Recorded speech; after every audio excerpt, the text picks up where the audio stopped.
మాట్లాడుచున్నాడు, ఆలకించుడి. సత్యమును కనికరమును దేవుని కూర్చిన జ్ఞానమును దేశమును లేకపోవడం చూసి యెహోవా దేశ నివాసులతో రాజ్యమాడుచున్నాడు. హల్లెలూయా.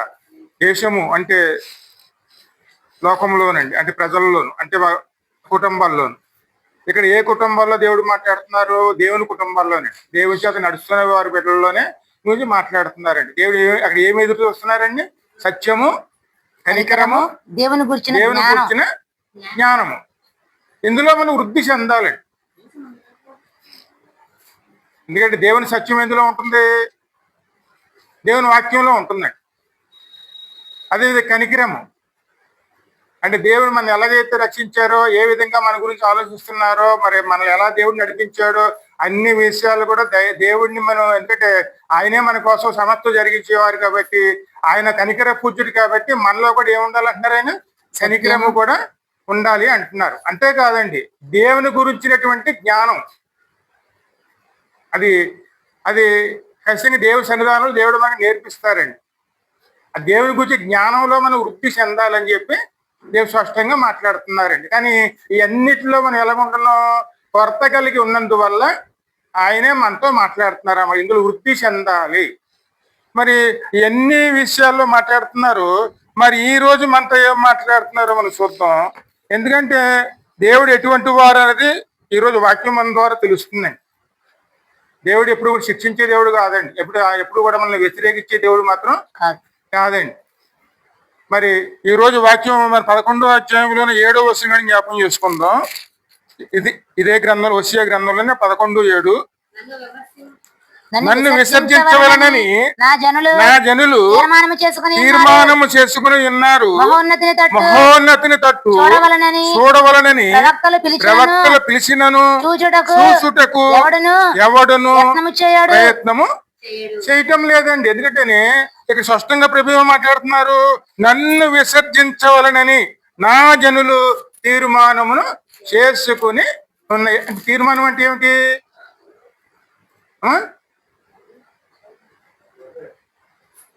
ఎందుకంటే ఏదైనా సరే ఒక నిర్ణయానికి వచ్చామంటే ఆ నిర్ణయానికి కట్టుబడి ఉంటామండి కొన్ని విషయాల్లో. అదే తీర్మానం. ఇంకా మనం దేవుని సన్నిధానంలో తగ్గించుకుందాం, దేవుని వాక్యంలో మనం ముందుకు వెళ్ళ అవసరం లేదు అన్న తీర్మానానికి వచ్చేసారండి ఇశ్రాయేలు ప్రజలందరూ ఆ రోజుల్లోనే. ఎందుకంటే దేవుడు నడిపించాడు, దేవుడు విమోచించాడు, దేవుడు రక్షించాడు, దేవుడు చెయ్యి పెట్టి సాపుతున్నారండి, రండి నా యొద్దకని అని పిలుస్తున్నారు. కానీ ఎన్ని రకాల ప్రయత్నాలు చేసినానో అక్కడ ఖచ్చితంగా దేవుని సేవకులుగా దేవుడు పిలుస్తున్నా సరే ఆ ప్రజల్లో ఎటువంటి అభిప్రాయం కలిగి ఉన్నారండి? నన్ను విసర్జించవలనని నా జనులు తీర్మానం చేసుకుని ఉన్నారు, మహోన్నతిని తట్టు చూడవలనని ప్రవక్తలు పిలిచినను చూచుటకు ఎవడును ప్రయత్నము చెయ్యడు. కానీ ఇది మనుషుల యొక్క అభిప్రాయం అండి. ఎవరు కూడాను దేవుని వెతుకుతున్నారంటే ఆయన ఎంతో ప్రేమతో వెతుకుతున్న వారు ఎక్కడో కానీ దొరకరు మనకి.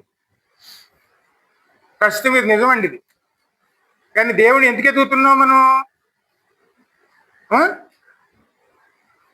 ఆయన సన్నిధి మనం ఎందుకు కోరుకుంటున్నాం? ప్రస్తుతం మన అవసరాలు కొన్ని ఉన్నాయండి.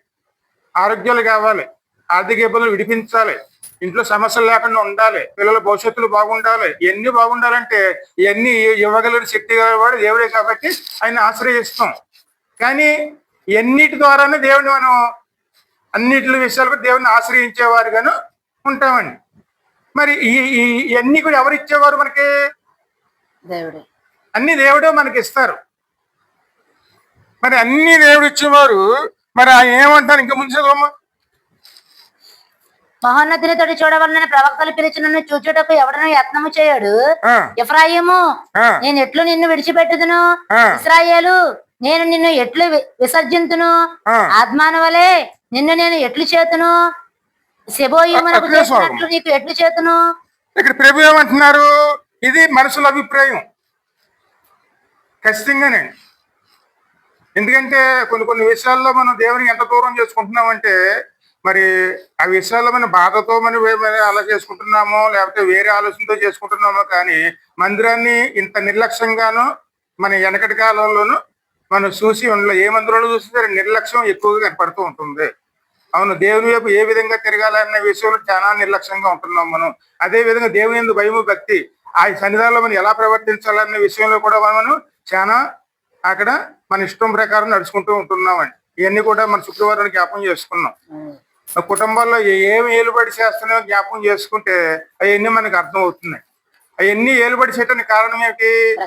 మన దేవుని ఎడల ఎటువంటి అభిప్రాయం కలిగి ఉన్నాం. కానీ మన ఎడల దేవుని ఏ విధంగా అభిప్రాయం కలిగి ఉన్నారో స్పష్టంగా ఆయన మాటలను చూస్తూ చూడండి. ఎఫ్రాయిము, నేను ఎట్లు నిన్ను విడిచిపెట్టదును. మనం దేవుడిని విడిచిపెడతానికి ముందుకు వచ్చాం, కానీ దేవుడు మనల్ని విడిచిపెడతారా? ఏనాడు కూడా దేవుడు మనల్ని ఎడవలేదండి. దేవుడు ఇడిస్తే మన నిత్య నరకానికి వెళ్ళాలి మనం. అక్కడే కాదండి, ఇక్కడ కూడా నరక పరిస్థితులు వస్తాయి. ఇక్కడ ఇది తట్టుకోవాలంటే ఎవరి వల్ల కాదండి. దేవుడు విడిచిపెట్టి దేవుడు కంచి తీస్తే ఖచ్చితంగాను అక్కడ ఏం జరిగింది, ఏపికి ఏం జరిగిందండి? అందుకే దేవుడు కంచి వేశాడు. కంచి వేసిన చెప్పు దేవుడిని ఆయన పక్షం ఉన్నని చెప్పి కూడా సాతాను ఏం చేయలేకపోయాడు. కానీ కంచి తీసిన వెంటనే ఏం జరిగింది అక్కడ? అంతా కూడా ఒక్క రోజులో జరిగిపోయాయండి. ఆస్తులు పోని, ఆరోగ్యాలు పోని, పిల్లలు పోయారు, ఇక్కడికి కుటుంబం నాశనం అయిపోయింది, స్నేహితులు లేరు, బంధువులు లేరు, తన పక్షమును మాట్లాడేవారు కూడా అక్కడ ఏపుకి అక్కడ ఒక్కరు కూడా కనబడకుండా పోయారు. ఎన్ని పోవడానికి కారణం ఏమిటి? దేవుడు కంచి తీసేయటం వల్ల. కానీ దేవుడు కంచి తీయడండి. అదే ప్రభు మాట్లాడుతున్నారమ్మా. ఎఫ్రాయిమా, నేను ఎట్లు నిన్ను విడిచిపెట్టుదును. విడిచిపెట్టుదు. నేను ఇశ్రాయేలు నేను ఎట్లు విసర్జించును. నేను ఎట్లు విసర్జించుదు. నేను ఆత్మను వలె నేను నిన్ను ఆత్మను వలె నిన్ను నేను ఎట్లు చేతును. అంటే ఆ రోజు ఆదాము చేసిన విధంగా ఇప్పుడు ఎలా చేస్తాను నేను? ఆదాము ఏం చేశారండి? పాపం చేసి దేవుని దూరం అయిన తర్వాత ఆదాము విషయంలో ప్రభు ఏం చేశారు? ఆ సన్నిధానంలో దూరంగా గెంటి వేశారండి. అవును, తోటలోనండి. ఆ విధంగా నీకు చెయ్యండి నేను. శిబోయమునకు చేసినట్లు నీకు ఎట్లు చేతును నేను. నా మనసు మారినది, సహింపలేకుండా నా అంతరంగము మండుచున్నది. నా ఉగ్రతాజ్ఞను బట్టి నాకు కలిగిన యోచనను నేను నెరవేర్చను. నేను మరలా ఎఫ్రాయిమును లయపరచును. నేను నీ మధ్య పరిశుద్ధుడు గాని మనుషుడును కాను. నా మనసు మారినది, సహించలేకుండా నా యంత్రంగం మండుచున్నది. నా ఉగ్రతను బట్టి నాకు కలిగిన యోచనను నేను నెరవేర్చను. దేవునికి ఆలోచన ఉంది, కోపం ఉంది, అందరికి కోపం ఉంది, మనకు కూడా కోపాలు ఉంటాయి, ఆలోచనలు ఉంటాయి. కానీ ఆలోచనలు కొన్ని నెరవేర్చి ఉంటే, నెరవేర్చకూడని ఉంటాయి. దేవునికి వచ్చిన కోపాన్ని కనుక మన మీద నెరవేర్చాడంటే ఒక్క క్షణం పట్టదండి అక్కడ మన నిర్మూలం అయిపోతాను. అదే ప్రభు చెప్తున్నారు, నా ఆలోచన నేను నెరవేర్చను. చదువు. నేను మరలా ఎఫ్రాయిమును లయపరచును. నేను మీ మధ్య పరిశుద్ధ దేవుడును గాని మనుషుడును కాను. ఎందుకంటే ప్రభు ఏం చెప్తున్నారు? నేను మనిషిని కాదు, ఒక నిర్మూలన చేయటానికి, ఒక ఎడల మీద అభిప్రాయాలు కలిగి ఉండటానికి. ఎందుకంటే మనం ఒకరిని చూస్తామని ఏమనుకుంటాం మనం? ఇంత రెండు దృష్టిలు కనపడతాయండి మనలో ఎప్పుడు. మనం చూసిన విధానాన్ని బట్టే అవతల వాళ్ళని కనపడతారండి. అవతల మనం ప్రేమిస్తున్నాం అనుకోండి, అంత మంచిగా కనపడుతుంది. అవతల వారు మనకి ఇష్టం లేదనుకోండి, వాళ్ళ లోపాలన్నీ మన కళ్ళ ముందు కనపడతాయి. ఇక్కడ మనం ఏ దృష్టితో చూస్తున్నాం అన్న దాన్ని బట్టే కనపడుతుంది. అందుకే ప్రభు ఏం చెప్తున్నారు? నేను పరిశుద్ధుణ్ణి, కానీ నేను మనిషిని కాదు. మిమ్మల్ని దహించినంతగా నేను కోపింపను. వారు యెహోవా వెంబడి నడిచెదరు. సింహము గర్జించినట్లు ఆయన ఘోషించును. ఆయన ఘోషింపగా పశ్చిమ దిక్కునున్న జనులు వణుకుచూ వచ్చుదురు. హల్లెలూయా. కానీ ఇక్కడ వారు ఎంతలా ఉన్నా సరే దేవుడు వారిని ప్రేమతోనే చూశాడు, కానీ ద్వేషంతో చూడలేదండి. ఇంక పై వచనాలు చదివితే మనకి స్పష్టంగా అర్థమవుతుందండి. నేను బాలుడై అక్కడ ఇశ్రాయేలు బాలుడై ఉండగా నేను అతని ఎడల ప్రేమ కలిగి నా కుమారుని ఐగుప్తు దేశంలో పిలిచి తిని ప్రవక్తులు వారిని పిలిచినను బయలుదేవతలకు వారు బలులను అర్పించిరి, విగ్రహాలకు ధూపం వేసిరి. ఎప్రాయమును చెయ్యి పట్టుకుని వారికి నడక నేర్పిన వాడును నేనే, వారిని కౌగిలించిన వాడును నేనే, నేనే వారిని స్వస్థపరచబడిన వాడును. ఆ సంగతి వారు మనసున పట్టలేదు. ఒకడు మనుషులను తోడుకుని పోనట్లుగా స్నేహబంధముతో నేను వారిని బంధించి ఆకర్షించి తిని, ఒకడు పశువుల మీద కాడిని తీసినట్లుగా నేను వారిని కాడి తీసి తిని వారి ఎదుట భోజనం పెట్టి తిని, ఐగుప్తులు మరలా వారు దిగిపోరు గాని నన్ను విసర్జించినందువల్ల అశ్షూరు రాజు వారి మీద ప్రభుత్వము చెయ్యును. హల్లెలూయా. ఐగుప్తుకు వెళ్ళకపోవచ్చు, కానీ ఈ మాట ఆలకిస్తే అర్థం చేసుకుంటే అక్కడ ఏం జరగబోతుందో మనకు స్పష్టంగా అర్థమవుతుంది. ఇక్కడ ప్రభు ఏం చెప్తున్నారు? ఇక్కడ అమ్మా దేవుడు పిలిచారు, నడిపించారు, ప్రేమతో పిలిచాడు, ఆయన ఆహారం పెట్టారు, సమస్యలను విడిపించారు, అన్ని చేసినా సరే దేవుని మాటలు మన పక్క త్రోసివేసే వారి కింద వాళ్ళు ఎప్పుడైతే నడుచుకోవటం మొదలు పెట్టారో వారికి చెప్తున్నారు అన్నమాట, నేను మిమ్మల్ని త్రోసి వేయను, కానీ మీ ఆలోచనలు బట్టి మీరు దూరంగా ఉన్న నా నుంచి వెళ్ళారు కాబట్టి ఈ రోజు నుంచి మీ మీద అశ్షూరు రాజు మీ మీద ఏలుబడి చేస్తాడు. అశ్షూరు రాజు అంటే ఎవరు?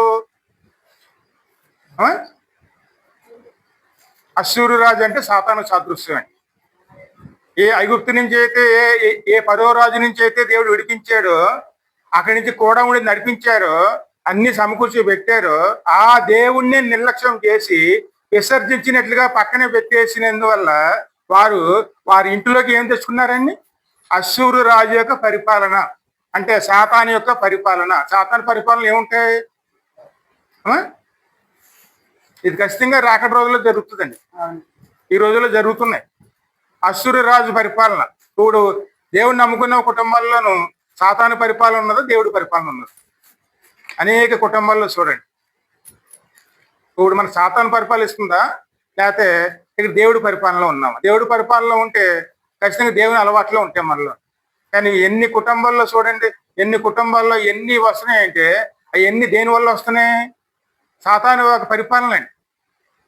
చెడు వ్యసనాలు, చెడు మాటలు, చెడు తలంపులు, చెడు విషయాలు కుటుంబాల్లో ఏలుబడి చేస్తున్నాయి అంటే అవన్నీ కూడా ఎవరి పరిపాలనలో వస్తున్నాయండి? ఇది వాస్తవం అండి. కానీ దేవుడు విడిచిపెట్టలేదు. వాళ్ళందరూ రక్షించుకోవాలని ఆయన కుమారుని పంపించారండి. కానీ మనం అశ్షూరు రాజు పరిపాలనలో ఉన్నాం. అశ్షూరు రాజు పరిపాలనలో ఉన్నప్పుడు అక్కడ ఏం జరుగుతుందంటే కడకే మన ప్రార్థన అనేది కడకే దేవుని యొద్దకు రాకుండా ఉండే విధంగానే మన ప్రార్థన కూడా దేవుని దగ్గరికి వెళ్ళదండి. ఎందుకంటే వాడు పరిపాలనలో ఉన్నాడు, మనకి ఏం జరుగుతుంది? మేలు జరుగుతుంది, కీడు జరుగుతుందా? ఇక్కడ మళ్ళీ ఎవరు పరిపాలించాలి? దేవుడే పరిపాలించాలి.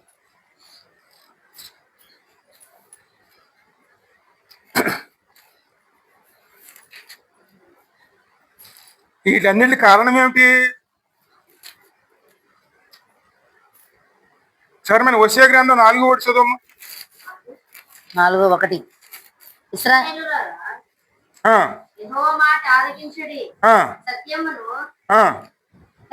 కనికరమును దేవుని గూర్చిన జ్ఞానమును దేశమందు లేకపోవట చూచి యెహోవా దేశ నివాసులతో వ్యాజ్యమాడుచున్నాడు. అబద్ధ సాక్ష్యము పలుకుటయు అబద్ధ మాటుటయు. ఒక వచనం చాలమ్మా. అంటే దేవుడు ఏమి ఎదురు చూస్తున్నారు అక్కడ? సత్యము, సత్యము, కనికరము, కనికరము, దేవుని గూర్చిన జ్ఞానము. ఈ మూడిట్లో కూడా మనం వృద్ధి చెందాం. మన ఇంట్లో ఏముండాలి? సత్యము అంటే దేవుని వాక్యం ఉండాలి. అదే విధంగాను దేవుని కనికరము, దేవుని దయా కనికరము మన ఇంట్లో ఉండాలి. ఆ దయా కనికరం కలిగిన దేవుడే కాబట్టి మనం రక్షించారు ఆయన. ఆ దయా కరుణ అనేది ఎక్కడ ఉండాలి? మన ఇంట్లో ఉండాలి, మన జీవితంలో ఉండాలి. అది దాన్ని అనుసరించే వారిని ఉండాలి. అదేవిధంగా దేవుని యొక్క జ్ఞానం అంటే దేవుని యొక్క అనుభవ జ్ఞానం. మరి దేవుని గురించి మనం ఎంతవరకు మనం తెలిసి ఉన్నాం? ఎందుకంటే దేవుని గురించి జ్ఞానం దేవునితో నడిస్తే మనకు దొరుకుతుందండి. మరి దేవుని గురించి జ్ఞానం అనేది ఖచ్చితంగాను ఇక్కడ మనం వృద్ధి చెందుకుంటూ ఉండాలి. కానీ దేవుడు ఎదురు చూస్తున్నారు. కానీ అక్కడ ఏం కనపడటం లేదండి? సత్యము, కనికరము, దేవుని గురించిన జ్ఞానం ఇవన్నీ కనపడకపోయేటప్పటికి అక్కడ అక్కడ ఎలాగుంటుంది? అది దేవుని కుటుంబంగా ఉంటుందా లేకపోతే లోకానుసారమైన కుటుంబంగా ఉంటుందా?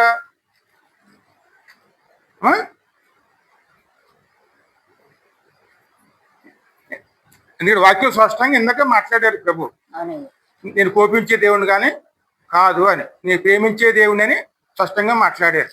వారు ఎలాగున్నా సరే నేను మిమ్మల్ని అలా శిక్షించే దేవుడిని మాత్రం కాదు, కానీ మీరు తెలుసుకునే విధంగానే మీరు మిమ్మల్ని నడిపించడానికి నేను యజమానిగా ఉండను, కానీ సాతానే నేను చెప్తాను. ఎప్పటి వరకును మనం తెలుసుకుని దేవుని వైపు తిరిగే వరకునే. మరి దేవుని వైపు తిరిగి మనం తెలుసుకుని దేవుని వైపు తిరిగామనుకోండి, దేవుడు ఖచ్చితంగా మనల్ని విడిపించే దేవుడుగానే ఉంటారండి. ఇది లోకంలో జరుగుతుందండి. అలాగని చెప్పి మన పరలోకాన్ని తీసుకెళ్ళాలని ప్రభు చెప్తలేదండి.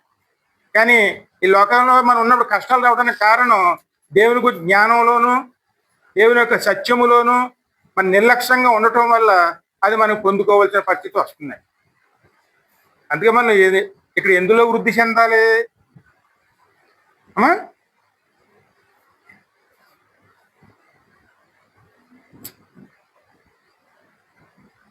సరే మన వసియాలో 12:1 చదవమ్మా.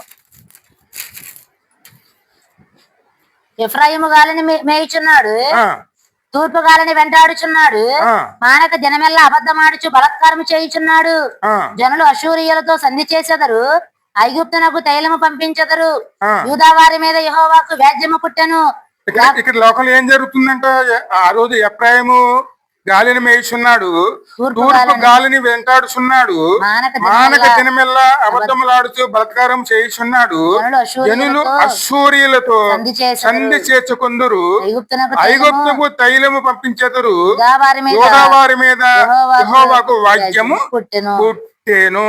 మరి ఇక్కడ అశూరియులతో సంధి చేసుకుంటే ఎవరితో సంధి చేసుకుంటే? దేవునితోనా లేకపోతే అశూరియులతోనా? ఇది దేవుని బిడ్డలు దేవునితో సమాధాన పడాలా లేకపోతే లోకంతో సమాధాన పడాలా? దేవుని బిడ్డలతో సమాధానం.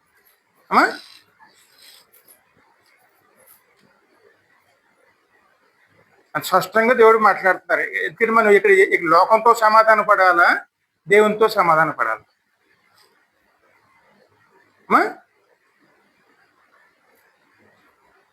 అదే ప్రభు, అదే నాకు వాద్యము కలిగాను. అదే తైలం ఎక్కడ పంపిస్తున్నారు?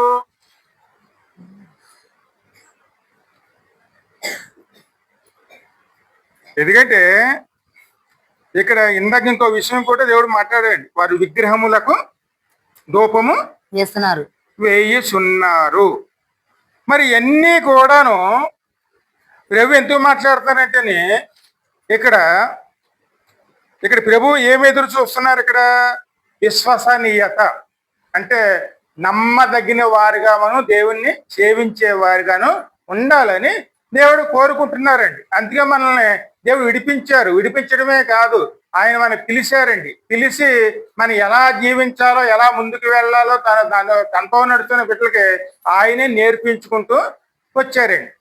ఆయన పగల మేఘస్తంభంగాను రాత్రి అగ్నిస్తంభంగాను ఆయనే మనలో ఉండి మన నడిపించడానికి వచ్చారు. కానీ మన నడుస్తున్న మనము అంటే ఆ ప్రజలు ఇక్కడ దేవునికి మొదటి స్నానం ఇస్తున్నారా లేకపోతే విగ్రహానికి మొదటి స్నానం ఇస్తున్నారు? విగ్రహం అంటే ఏమిటి? మనం దేనికి ప్రాముఖ్యతనిస్తే అదే విగ్రహం అవుతుంది. ఈ రోజుల్లోనూ చూడండి, ఖచ్చితంగాను లోకంలో జరుగుతున్నది ఒకటేనండి. ఇక్కడ మన అవసరాలు తీర్చడానికి రూపాయిని సృష్టించుకున్నాం మనం. అంటే రూపాయి దేవుడు చేశాడా మనుషులు చేశాడా? దేవుడు చేసింది. ఇప్పుడున్న డబ్బులు, ఈ డబ్బులు దేవుడు చేశాడా లేదా మనుషులు చేశాడా?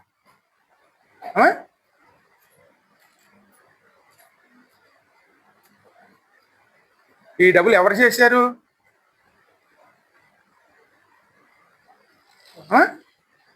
దేవుడి. ఇది ఈ నోట్ దేవుడు చేశాడా లేకపోతే మనుషులు చేసుకున్నారా? ఇది మనుషులు చేశారు. ఇది ఒక విగ్రహం. అవును. మనుషులు చేశారు.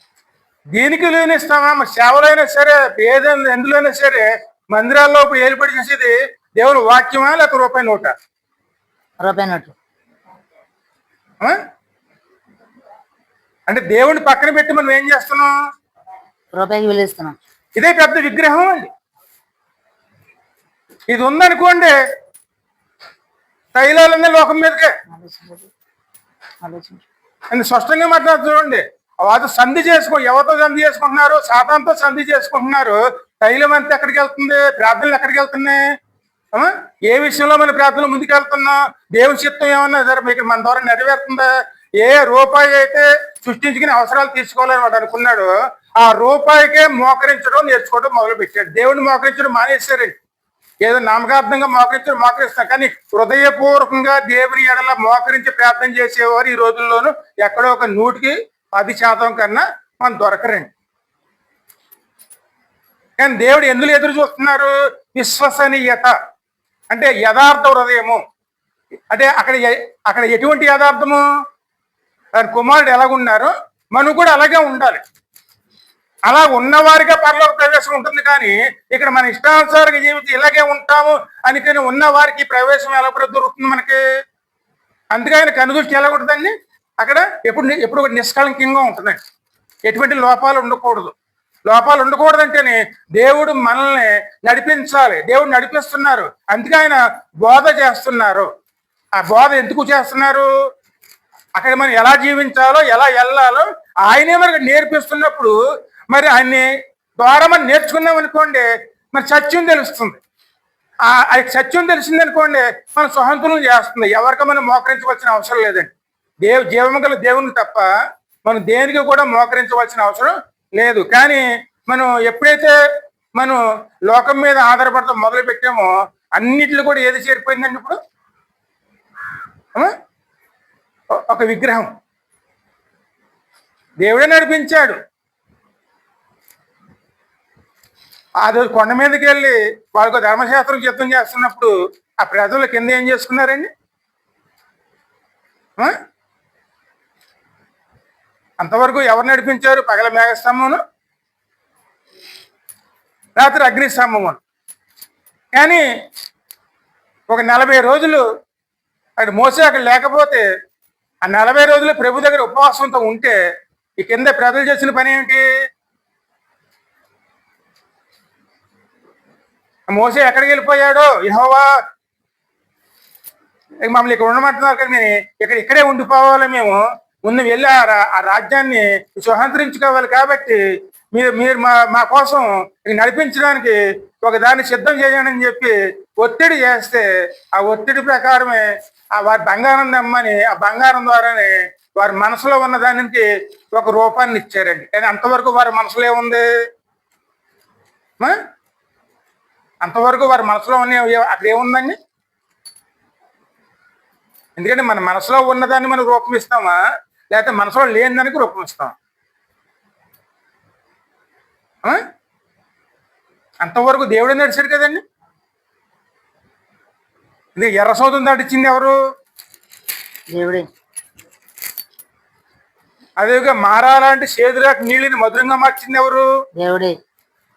మరి ఎన్ని చేసి ఆహారం మన్నాను కురిపించి మన్నాతో తృప్తిపరిచింది ఎవరు? ఎన్ని అనుభవించిన తర్వాత కూడాను మనసులో ఏమి నింపుకున్నారండి? అది దేవుని స్నానం ఉన్నదా లేకపోతే విగ్రహానికి స్నానం ఉన్నదా?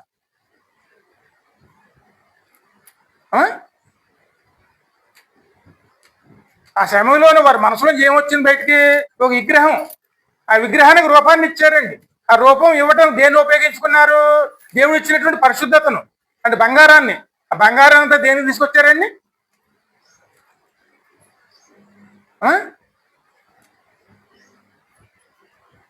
ఎప్పుడు కూడా బంగారం ఎవరిది?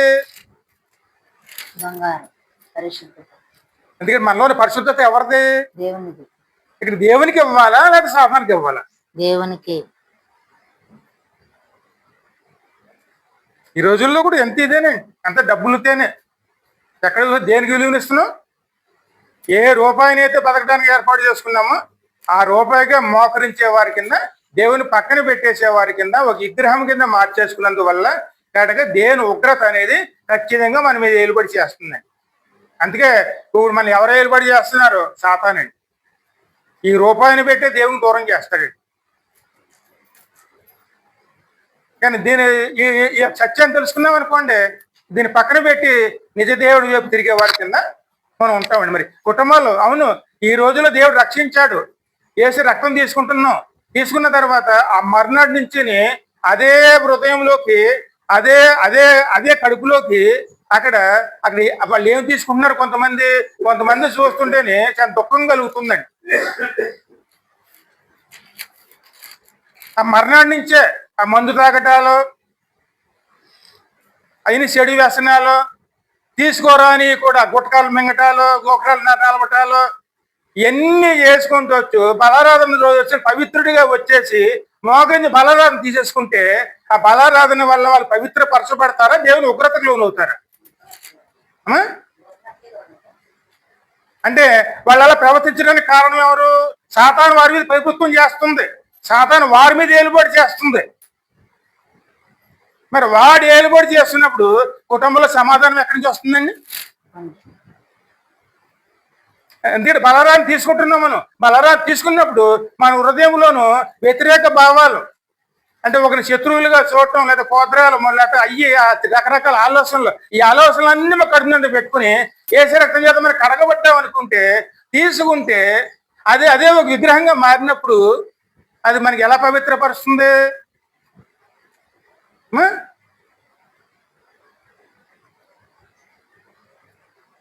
ఎందుకంటే ఆయన ఎలా చూస్తున్నారు?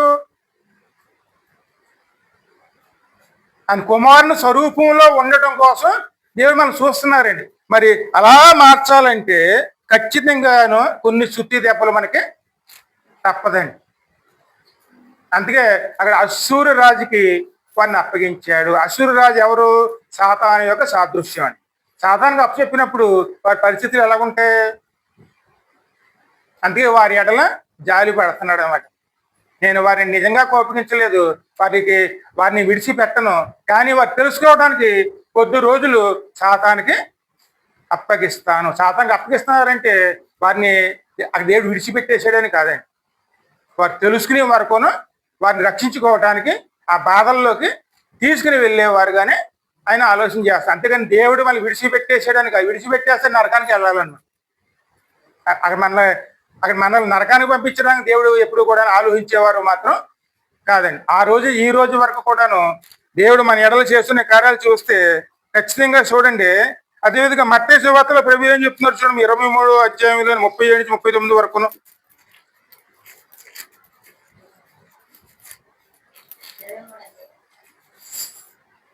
37వ వచనం. యెరూషలేమా యెరూషలేమా, చంపుచును నీ యొద్దకు పంపబడిన వారిని రాళ్లతో కొట్టుచు ఉండుదానా కోడి తన పిల్లలను రెక్కల క్రింద ఎలాగూ చేర్చుకొనును అలాగనే నేనును పిల్లలను ఎన్నో మార్లు చేర్చుకొనవలనని ఉండిని గాని మీరు వల్లకపోతిరి. ఇదిగో మీ ఇల్లు మీకు విడవబడి. అంటే మన ఇల్లుని మనం విడిచిపెట్టేస్తేనే ఇంక మన ఇంట్లో ఎవరు ఉంటారు? మా అత్త మరేముల ఇంట్లో అయితే యేసయ్య ఉన్నారు. యేసయ్య ఉన్న ఇల్లుని ఏసీ విడిచిపెట్టేస్తే ఆ ఇంట్లో వచ్చి ఎవరు చేస్తారండి?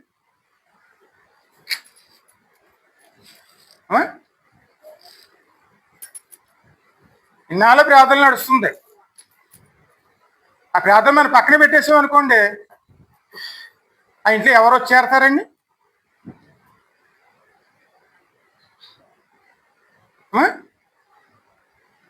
ఇన్నాళ్ళు వాక్యంతో నింపబడింది. వాక్యం నింపబడతాం మానేస్తే ఈ ఇంట్లోకి ఎవరు వస్తారు? అంటే దేవుడు ఎలా ఉన్నారండి ఆయన?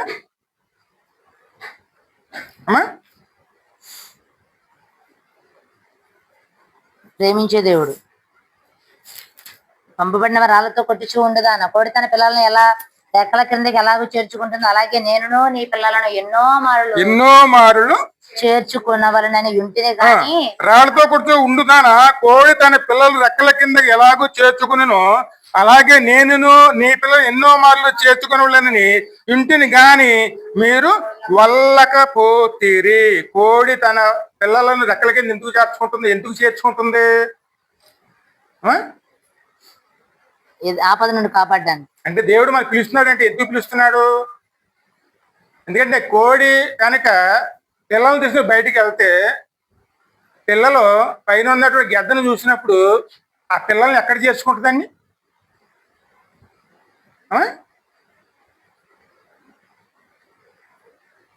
ఒకసారి ఆలోచిస్తే మనకు అర్థం అవుతుందండి.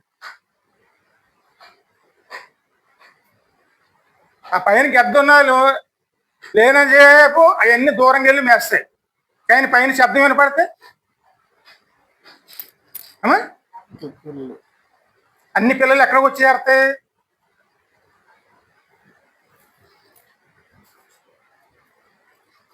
అప్పుడు కనుక ఆ పిల్లలు నిర్లక్ష్యం చేసి తల్లి రెక్కల కిందకి వెళ్ళకపోతే ఆ పిల్లలు ఎవరిని ఎత్తుకుపోతారు?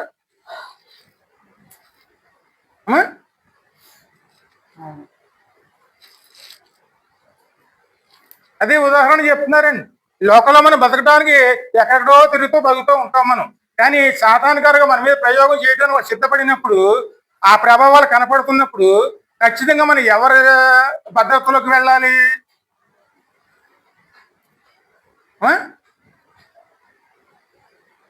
ఆయనలో తలదాసుకోమని చెప్పి ప్రభు చెప్తున్నాడు. నేను చేతిని సాచితిని అయినను మీరు నొల్లకపోతిరి.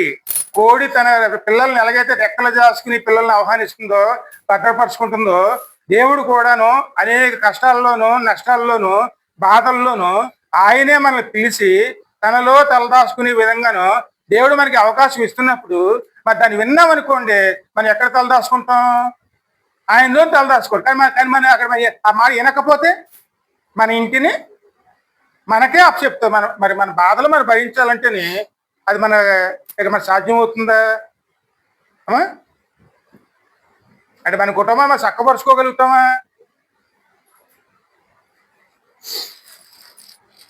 అది ఏనాడు జరగదండి. దేవుడు సహాయం చేయకపోతే ఆ ఇల్లు బాగుపడతాం అనేది ఖచ్చితంగా అసాధ్యం. ఎందుకంటే మార్తా మరియమ్మ ఇంట్లో ప్రభు ఉన్నారు, కానీ ఆ ప్రభు లేని సమయంలోనూ అక్కడ లాజరు చనిపోయాడు. మళ్ళీ బతకడానికి దేవుడు వచ్చాక బతికాడా లేకపోతే ముందే బతికాడా? తమ్ముడు చనిపోయాడు, మీరుంటే బతికేవాడు అని చెప్పాను. కానీ అది కార్యం జరగడానికి కారణం ఏంటి? విశ్వాసం. ఏసే ఇంట్లోకి వస్తే కార్యం జరిగిందా? ఇంట్లో రాకుండా కార్యం జరిగిందా? ఇంట్లోకి వస్తేనే. అంటే ఇప్పుడు ఏసై ఎవరింట్లో ఉండాలి? మన ఇంట్లో. మన ఇంట్లో ఉండాలంటే ఆయన స్థానం ఇవ్వకుండాను మనం బయట ఉండడానికి మన ప్రయత్నం చేస్తే మనకి భద్రత ఎలాగ వస్తుందండి? అదే ప్రభు ఆ మాట చెప్పేదండి. మీరు నన్ను విసర్జించినాను, నేను మిమ్మల్ని విసర్జించలేదు. ఎన్నోసార్లు మనం దూరం పెట్టేస్తున్నాం, ప్రార్థనను దూరం పెట్టేస్తున్నాం, వాక్యం దూరం పెట్టేస్తున్నాం, సన్నిధంగా దూరం పెట్టేస్తున్నాం, కానీ దేవుడు మనం విడిచిపెడుతున్నారా?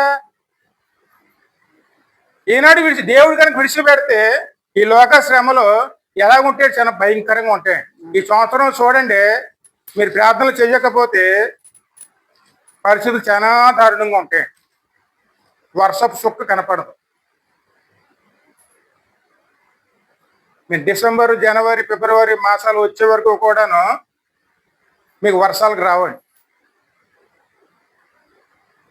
రాబోయేది కరువు రోజులు. ఎప్పుడో దగ్గర 50-60 సంవత్సరాలకు ఒకసారి వచ్చే విధంగా వస్తాడు.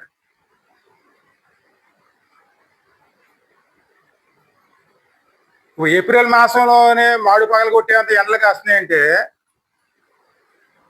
రాబోయేటువంటి నెలలు ఎలాగుంటాయి?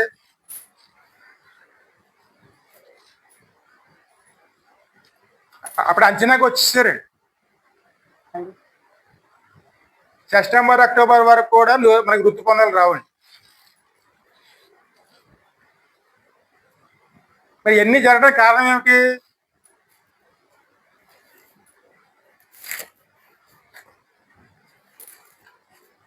మనం దేవునిలో భద్రపరుచుకున్నాం అనుకోండి, దేవుని కాపుదల మనకు ఉంటుంది. దేవునిలో భద్రపరుచుకోకుండా మనం ఎప్పుడైతే లోకం మీద ఉంటామో మరి ఎటువంటి కార్యక్రమాలు వస్తే మనకి అన్ని ఇయ్యేనండి. అక్కడ హోషేయలో 6వ అధ్యాయం 1-8 వచనాలు చూడమ్మా.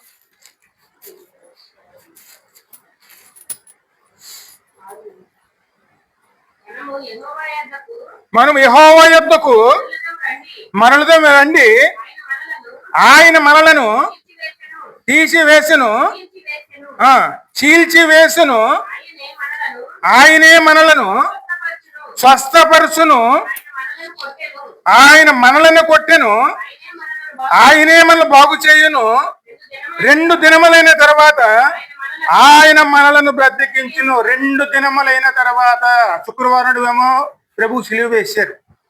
శనివారం పోయిన తర్వాత ఆదివారం నాడు పునరుత్థానం అయ్యారండి. అంటే మనకి ఇక్కడ పునర్జీవం దొరికినట్టేనండి. అదే ఇక్కడ వాక్యంలో ప్రవాసం ద్వారా మాట్లాడుతున్నారు. ఇక్కడ మన పాపాల కోసం ఎవరు బలి అయ్యారండి? దేవుడే. ఇది సంఘం తెలుసుకోవాల్సిన విషయం. ఇక్కడ స్పష్టంగా అంటున్నారు చూడండి, మనం యెహోవా యొద్దకు మరలుదుము రండి, ఆయన మనల్ని చీల్చి వేసును, ఆయనే మనల్ని స్వస్థపరచును, ఆయన మనల్ని కొట్టెను, ఆయనే మనలను బాగు చెయ్యను. మరి యేసయ్యకి అంతలా శ్రమలు రావడానికి దేవుని నిర్ణయం ప్రకారం జరిగిందా, లేకపోతే అది వేరే విధంగా జరిగిందండి? అక్కడ అంత దేవుని నిర్ణయమే కదండి. అవునయ్యా. మరి స్పష్టంగా వాక్యంలో యెహోవా ఉద్దేశము అతని ఎడల నెరవేరు యెషయా గ్రంథంలో ఉంటుందండి. ఆయన ఏమనుకున్నారు? పాపానికి ఇవ్వాల్సిన ప్రతిఫలం తన కుమారుడు ద్వారా ఇచ్చేసారు. మన మన అతిక్రమాలన్నిటికీ ప్రతిఫలం ఆయన కుమారుడు ద్వారానే ఆయన పరిష్కరించేశారు. అందుకే మనం ఇక్కడ ఎవరి వైపు తిరగాలి? అందుకే మనం యెహోవా వద్దకు మరలుదుము రండి, ఆయన మనల్ని చీల్చివేసును, ఆయనే మనల్ని స్వస్థపరచును, ఆయన మనల్ని కొట్టెను, ఆయనే మనల్ని బాగు చేయును, 2 దినములైన తర్వాత ఆయన మనల్ని బ్రతికించును, మనం ఆయన సొమ్ముకు బ్రతుకున్నట్లు 3వ దినమున ఆయన మన స్థిరపరచును. యెహోవాను గురించి జ్ఞానము సంపాదించుకుందాము రండి, యెహోవాను గురించి జ్ఞానము సంపాదించుకున్నటకు ఆయనను అనుసరించుదాము రండి. ఉదయం తప్పక వచ్చే రీతిని ఆయన ఉదయించును, వర్షం వలె ఆయన మన యొద్దకు వచ్చును, భూమిని తడిపినట్టు తొలకరి వర్షము కడవరి వర్షం వలె ఆయన మన యొద్దకు వచ్చును. ఇది మనం చేయవలసిన ప్రార్థన.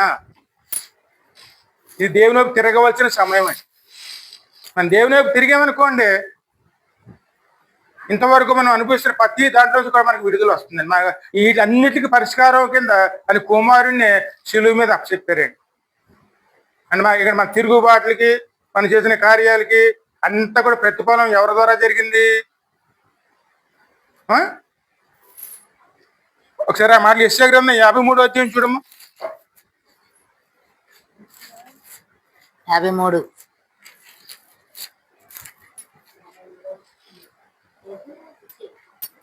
ఏడవ వచనం. అతడు దౌర్జన్యమునందెను, బాధింపబడిన అతను నోరు తెరవలేదు, వదకు తేబడు గొర్రె పిల్లయు బొచ్చు కత్తిరించి గొర్రెయు మౌనంగా ఉన్నట్లు అతడు నోరు తెరవలేదు, అన్యాయపు తీర్పు పొందినాడే, అతడు కొనుక్కోబోయాను, అతడు నా జనుల అతిక్రమంలో బట్టి మొత్తబడిన కదా, సజీవుల భూమిలో అతడు కొట్టివేయబడిను, అయినను అతని తరుమువారు ఈ సంగతి ఆలోచించిన వారెవరు? అతడు మరణమైనప్పుడు భక్తిహీనులతో అతనికి సమాధి నియమించబడెను, ధనవంతుని యొద్ద అతడు ఉంచబడెను, నిశ్చయముగా అతడు అన్యాయం ఏమీ చేయలేదు, అతని నోట ఏ కపటము లేదు, అతని నలగొట్టుటకు యెహోవాకు ఇష్టమాయెను, ఆయన అతనికి వ్యాధి కలగజేసెను, అతడు తన్ను తానే అపరాధ పరిహార బలిగా చేయగా అతని సంతానము చూసును. దీర్ఘాయుషవంతుడైనటువంటి యెహోవా ఉద్దేశము అతని వలనే కలుగును. దీర్ఘాయుషవంతుడు అంటే పరలోకం వెళ్ళడానికి, పరలోకంలో ఉన్నటువంటి దీర్ఘాయువు మనకి దేవుని ఉద్దేశం. ఆ ఉద్దేశం ఎవరి వల్ల నెరవేరుతుంది? ఇప్పుడు మన ఆత్మ దీర్ఘాయువు ఎక్కడ దొరుకుతుంది మనకి? అంటే నిత్యజీవం ఎక్కడ దొరుకుతుంది?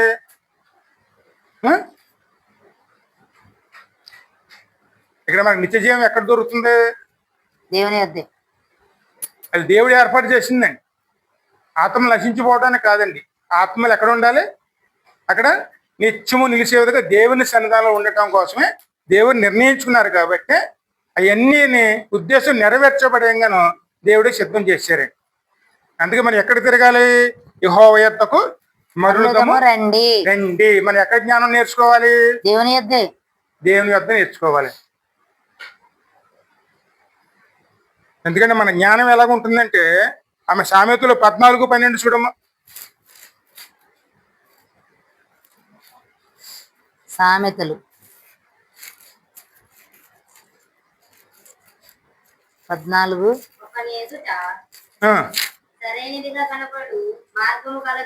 ఆ, మార్గము కలదు, అయితే అది అది ఆ, ఆ, ఆ, నవ్వుచుండినను హృదయమున ఒకని ఎదుట సరైన మార్గము కనబడును కలదు, అయితే తొదుగు అది మరణముకు త్రోవ తీయును. ఒకటి నవ్వుచుండినను హృదయం దుఃఖముండవచ్చును, సంతోషము తొదుకు వ్యసనమగును. భక్తి విడిచిన మార్గములు వానికి చకచకమగును, మంచివాని స్వభావము వానికి సంతోషమిచ్చును. ఎందుకంటే మనం వాటికి వీటికి ప్రాముఖ్యతనిచ్చి వాటికే ఎక్కువ విలువనిచ్చేవారుగా ఉంటాం. కానీ అయ్యే మనల్ని నమ్ముతాం. కానీ మనం నమ్మిన మార్గమే మనల్ని ఎక్కడికి తీసుకెళ్తుంది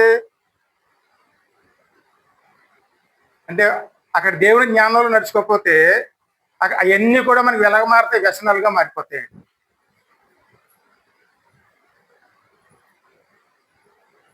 ఆ మార్గంలోకి వెళ్ళామనుకోండి, అక్కడికి దేవుని దూరం అయ్యే విధంగానే అయ్యే మనం నడిపించే విధంగా ఉంటాయండి. అందుకే భక్తి విడిచిన వారి మార్గం వారికే చకచకమగును, మంచివాని స్వభావము వానికే సంతోషం ఇచ్చును. జ్ఞానము లేని వాడు ప్రతి మాటను నమ్మును, వివేకైన వాడు తన నడతలను బాగుగా కనిపెట్టును. ఏది మంచిదో ఏది చెడ్డదో దేవుని వాక్యం ద్వారా తెలుసుకోవాలి. వాక్యానుసారంగా ముందుకెళ్లే వారమే ఉండాలి. ఆ జ్ఞానం దేవుడే ఇస్తారు. అందుకే యెహోవా యొద్దమును జ్ఞానమును తెలుసుకుందము రండి. ఆయన వద్ద మనం జ్ఞానాన్ని నేర్చుకుందాము రండి. నేర్చుకున్నాం అనుకోండి, దేవుడు మనల్ని ఎక్కడ తీసుకెళ్తారో ఆయన ఉన్న చోటిగా మనం తీసుకెళ్తాం. ఇడిచిపెట్టే దేవుడు మాత్రం కాదు. ఇంకా మన చివరిగా మనం ఇర్మీయా గ్రంథంలో 23వ అధ్యాయం చూడం.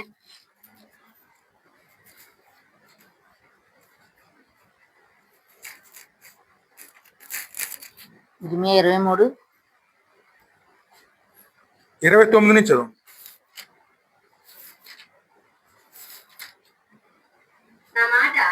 నా మాట అగ్ని వంటిది కాదా, బండను బద్దలకు చేయు శుద్ధి వంటిది కాదా. అంతేనయ్యా. ఇంకా ముంచదు. ఇంకా 31 వరకు. తమ జతవాని వద్ద నా మాటలు దొంగిలించు ప్రవక్తలకు నేను విరోధిని. అదే యెహోవా వాక్కు. స్వేచ్ఛగా నాలుకలు నాడించుకొనుచు దైవోక్తి ప్రకటించు ప్రవక్తలకు నేను విరోధిని. ఇదే యెహోవా వాక్కు. మాయా స్వప్నములను ప్రకటించినను అబద్ధముల చేతను ప్రగల్భత చేతను నా ప్రజలను దారి తొలగించిన వారికి నేను విరోధిని ఉన్నాను. ఎందుకంటే ఇక్కడ ఏ స్థితిలోకి వెళ్ళిపోతున్నావంటే, ఇక్కడ దేవుని ఉద్దేశానికి మనం చేస్తున్న పనులకి చాలా వ్యత్యాసం కనపడుతూ ఉంటుంది. దేవుని వాక్యం ఎటువంటిది? అగ్ని వంటిది. సంధానం ఎటువంటిది? ఆ సంధానం పరిశుద్ధాత్మ ఎప్పుడు అగ్ని ఉంటుందండి. కానీ ఈ రోజుల్లో మనకి ఏ స్థితిలోకి వెళ్ళిపోతుంది?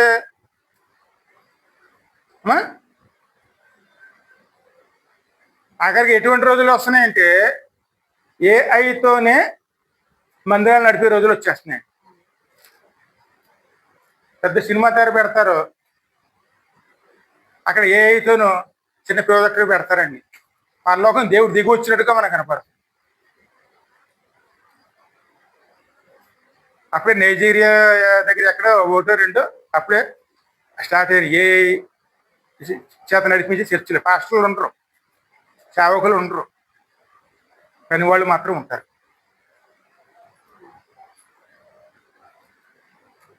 ఇలా బలరాధన ఈ బలభోజనం సేవకుడు తీసి ఇవ్వడం. సేవకుని ప్రార్థన ఉండదు. వాళ్ళ పని వాళ్ళు వచ్చి పోషిస్తారు, ఎవరికి వాళ్ళు తీసుకుంటూ తినేసేది. ఇక్కడ ప్రభు ఏం చెప్తున్నారు? నా మాట అగ్ని వంటిది కాదా, అగ్ని వంటిది కాదా, బండను మొదలు కొట్టు సుత్తి వంటిది కాదా. తమ జత పనివాని యుద్ధం నుండి నా మాటలను దొంగిలించి ప్రవక్తలకు నేను విరోధిని. ఇందులో వాక్యాలు తీసుకుంటున్నాం, దేన్నో టెక్నాలజీ ఏదో దాంట్లో పెడుతున్నాం, అదే వాక్యంగా మాట్లాడేస్తున్నాం. దేవుడు సిద్ధపరిచిన మార్గంలో సేవకుడు ఎక్కడ వెళ్ళిపోయాడు? సేవకుడు అవసరం లేదు, ఇంకా సేవకుని పక్క మప్పేశారు. ఇది మనం మేలు చేస్తుందా కీడు చేస్తుందా? కీడు చేస్తుంది. మరి సినిమా తెరల్లో ఉన్నటువంటి ఆలయాల్లో కూడా జనాలు ఎత్తుకెళ్తున్నారు.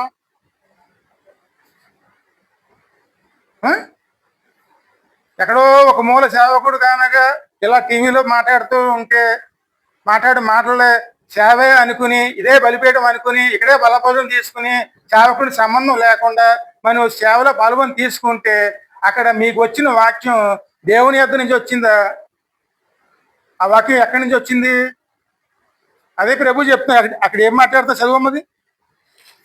నా జతవాని యొద్ద నా మాట దొంగిలించు ప్రవక్తలకు నేను విరోధిని, ఇదే యెహోవా వాకు స్వేచ్ఛగా నాలుగులు నడుచుకొనుచు దైవోక్తులు ప్రకటించే ప్రవక్తలకు నేను విరోధిని. దేవుని విరుద్ధమైన ఆలోచనలో, విరుద్ధమైన ప్రవర్తనలో, విరుద్ధమైన విధంగా ప్రవర్తన ఇలా నడుచుకుంటున్నప్పుడు దేవుని బిడ్డలు ఏమి నేర్చుకుంటారండి?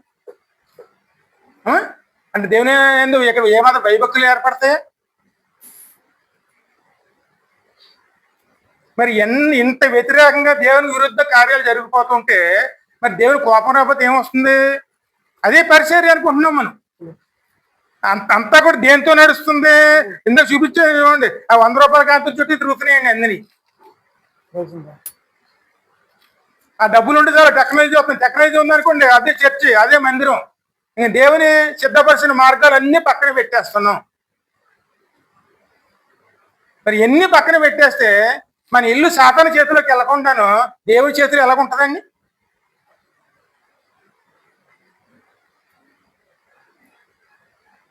అందుకే మెలకుగా ఎవరు ఉండాలి ఇక్కడ?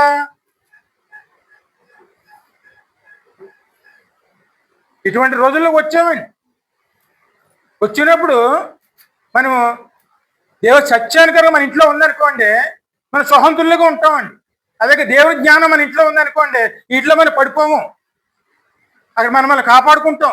కానీ ఈ రెండు మనలో లేవనుకోండి, అక్కడ మన ఇంట్లో ఎవరు తిష్టేస్తారండి?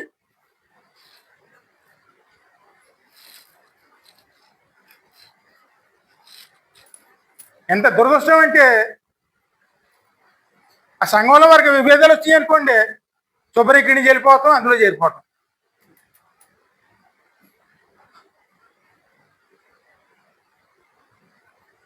ఇంకా మనకి మారు మనసు ఎక్కడి నుంచి వస్తుంది? అందులో సేవ కూడా ఆపేసి లాట్లో జాయిన్ అవుతున్నారు అయ్యా. ఇక్కడ సేవ చేసే వాళ్ళు కూడా ఆపేసినట్టు చేస్తున్నారు అయ్యా. ఇక స్పష్టంగా దేవుడు మాట్లాడుతున్నారు కదా. అవునయ్యా. నా మాట దొంగిలించచ్చు. మనం వచ్చిన చివరి రోజుల్లోనే దేవుని వాక్యంలో మన జాతకం ఎదగకపోతే మనం కూడా ఏ స్థితిలోకి వెళ్ళిపోతాం కనుక ఇదే స్థితిలో ఉంటాం. అందుకే వాక్యం ఎవరి చేతిలో ఉండాలండి? మన హృదయంలో భద్రపరుచుకోవాలి. ఇది మన చేతిలో ఉండాలి. చేతిలో ఉన్న వాక్యం ఎక్కడ ఉండాలి? మన హృదయంలో ఉండాలి. హృదయంలో ఉన్నదాన్ని కాపాడుకుంటున్న వారు ఉండాలి. అదే దేవుని జ్ఞానం అండి. ఆ జ్ఞానం ఉందనుకోండి, దేవుడు అంటే భయము ఉంటుంది, భక్తి ఉంటుంది. ఆ భయము భక్తి మన కుటుంబాన్ని కాపాడుతుంది. అందుకే మనం ఎప్పుడు కూడా గుడ్డిగా మనం లోకం మీద చూసి లోకం విధంగా వెళ్ళకూడదండి. ఎక్కడో ఏదో ఉన్నదని ఇంకా ఆ మాటలు వచ్చేవారం మాట్లాడుకోవచ్చు ఏందని, ఎక్కడో ఏదో ఉందని చెప్పి అది మన దగ్గరికి రావాలని వాటిని తెచ్చుకుని మన ఇంట్లో పెట్టుకోకూడదండి. దేవుడు ఇచ్చిందే మన ఇంట్లో ఉండాలి తప్ప లోకం ఇచ్చింది మన ఇంట్లో ఉండకూడదండి. లోకం ఇచ్చింది ఏమి ఇస్తుంది? సాతాన్ని ఇస్తుంది. ఇక్కడ మన ఇంట్లో దేవుడు ఏమి ఉండాలనుకున్నారో అయ్యి మన ఇంట్లో చేర్చుకునేవారునే మనం ఉండాలి. ఇంట్లో ఏముండాలి? ప్రార్థన ఉండాలి, దేవుని వాక్యం ఉండాలి, దేవుని సన్నిధి ఉండాలి, ఆయన పరిశుద్ధాత్మ ఉండాలి. అవన్నీ ఉండాలంటే ఇక్కడ ఖచ్చితంగా మన ఇక్కడ ఆయన దగ్గర చేరుకునే వారునే ఉండాలి. ఆయనే మనల్ని స్వస్థపరచాలండి.